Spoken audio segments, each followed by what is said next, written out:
Welcome to The Newsworthy. All the day's news in less than 10 minutes. Fast, fair, fun, and on the go. Thanks for listening today. We are talking Hugh Hefner's death, a new policy at Delta, why President Trump may say you're fired again, and who will perform at the Super Bowl halftime show. Plus a lot more news, all in less than 10 minutes. I'm Erica Mandy. Today is Thursday, September 28th. You ready? Let's do this. We start today with a name most people will recognize. Hugh Hefner has died. You know, the founder of Playboy magazine? He was 91. Playboy put out a statement saying he died of natural causes at his home. And yes, that would be the famous Playboy mansion in Los Angeles, which he sold, by the way, for $100 million, with the caveat he would live there the rest of his life.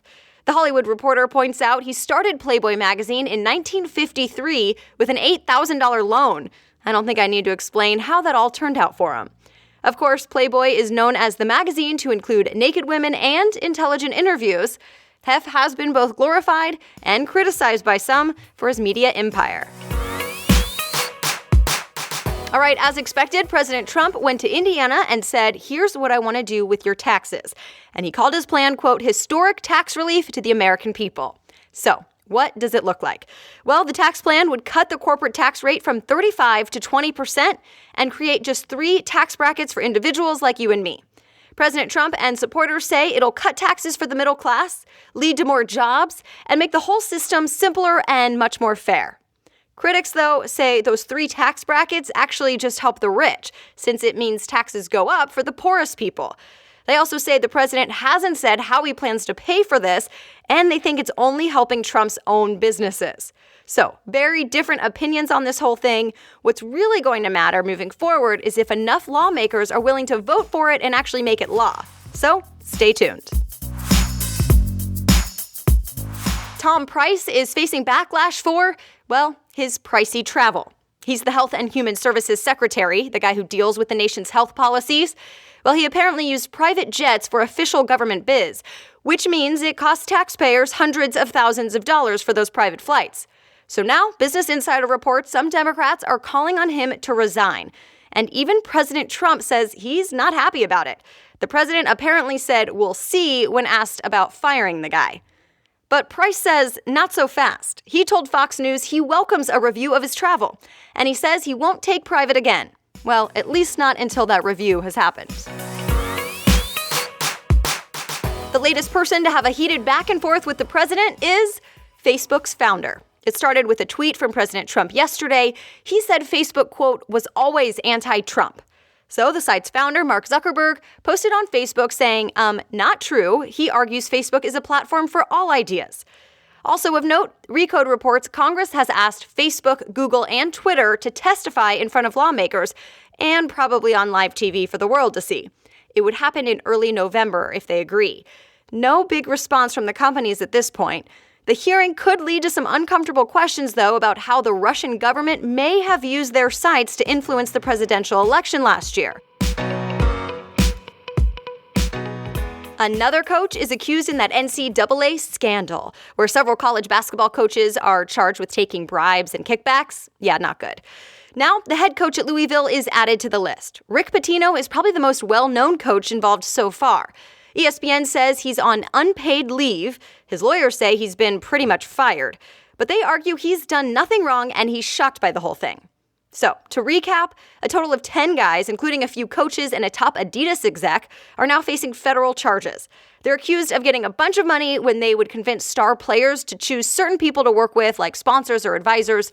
Also, some high school recruits were apparently promised some big bucks, which of course you are not supposed to do.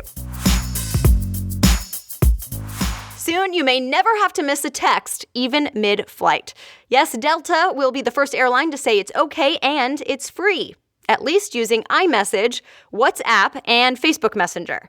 Starting this weekend, you can use those 3 platforms to stay connected from the sky, well, as long as that airplane has Wi-Fi.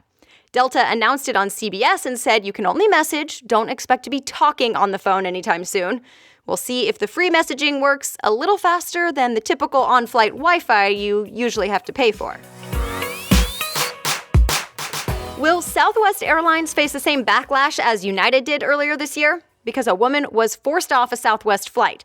And yes, of course, there's video of it. NBC News says Southwest has apologized to the woman, and here's what the airline said happened.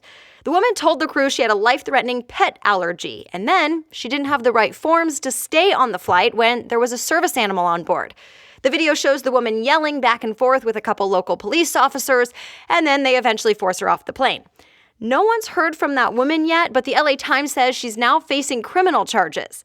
Reminder, United faced a bunch of bad PR and even a lawsuit when a guy was dragged off one of its planes earlier this year. If you want to see this latest video, you'll find a link in today's show notes. All right, other things people may be talking about today. Amazon hopes Alexa will become your new BFF. The company just revealed a bunch of new Alexa devices, from an alarm clock style one to what's known as Echo buttons. Get this, the buttons are meant to connect to your Echo and be like buzzers for trivia games. Think the buzzers on Jeopardy!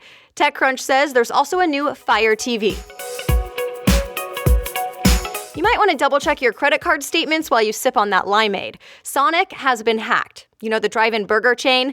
The company says, yeah, we're working on that. But at least one report claims millions of stolen credit and debit card accounts were already sold to thieves. So yeah, just double-check. O.J. Simpson could be a free man as soon as next week. The New York Post reports he could be let out of jail in Nevada starting Monday. Simpson is now 70 years old. He served 9 years in prison for an armed robbery at a Las Vegas hotel. But of course, we all think about that murder trial where he was found not guilty. All right, the only thing more talked about than the Super Bowl itself is the halftime show, right? I know some of you just watch it for the halftime show and maybe the commercials. Well, now there's word Justin Timberlake will be the one to perform in February. Us Weekly says he's finalizing a deal right now. There's talk Jay-Z may also be involved, but apparently that's not for sure. Will there be another wardrobe malfunction? Remember, Justin Timberlake and Janet Jackson performed together back in 2004, and, well, wardrobe malfunction. And that's it. You were all caught up. Of course, you'll find the links to all the stories I talked about today on thenewsworthy.com. Just click show notes and find today's episode. I also want to mention that today marks exactly 1 month since The Newsworthy launched, and I cannot thank you enough for listening and being part of this. Please continue to share it, and with that, we will talk again tomorrow. Have a great day.